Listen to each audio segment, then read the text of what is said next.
Dredging. I hadn't thought about dredging in years. When I lived in Virginia Beach, I rented a high-rise apartment overlooking the Chesapeake Bay near the Bay Bridge Tunnel. One of the things I loved most about that apartment was the view. There was always something happening out on the water. Cargo ships moved steadily across the horizon. Storms rolled in from nowhere. If you were lucky, you might catch a glimpse of a dolphin surfacing near the shoreline. I spent a lot of time looking out those windows. What I didn't pay attention to at first was the beach itself. It wasn't a particularly large beach to begin with, and because I saw it every day, the changes were easy to miss. No single storm carried it away. There was no dramatic moment when anyone suddenly realized something was wrong. The shoreline was simply getting smaller. Little by little, year after year, the water carried sand away. Eventually, the city began a dredging project. Large pipes appeared along the shoreline. Equipment moved offshore. Day after day, sand was pumped from one location and deposited somewhere else. At the time, I remember thinking it seemed like an awful lot of work just to move sand from one place to another. Then life moved on. I moved away. New jobs came and went. Addresses changed. Years passed. I didn't think much about dredging again until last summer. We were sitting on the beach at Oak Island, North Carolina, when I noticed a dredging vessel working offshore. Every morning it seemed to be there. Every afternoon it was still there. Slowly moving, slowly working, spraying long streams of sand onto the shoreline. Most people probably never gave it a second thought. For some reason, I couldn't stop watching it. Maybe it reminded me of Virginia Beach. Maybe it was because I am the sort of person who becomes fascinated by odd things. Whatever the reason, I found myself paying attention to a machine that was doing work so slowly it was almost impossible to appreciate in real time. From where I sat, it didn't look like much was happening.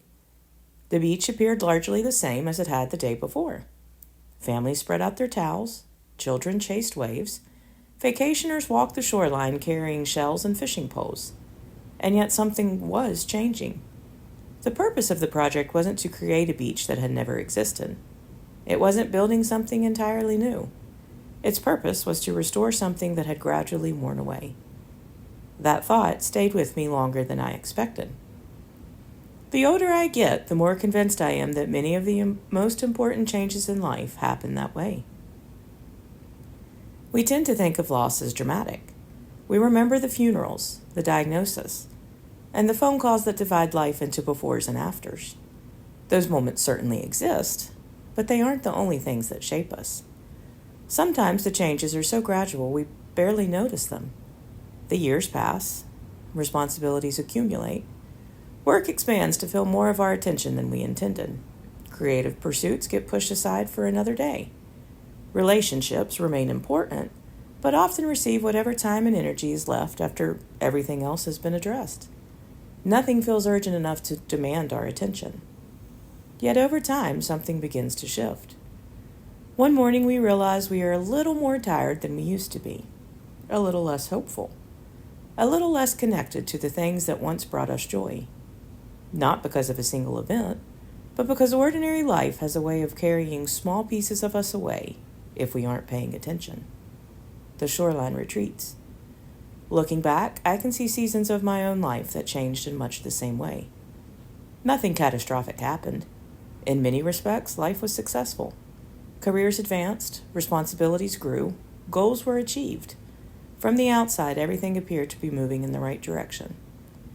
Yet somewhere along the way, parts of me slowly wore thin.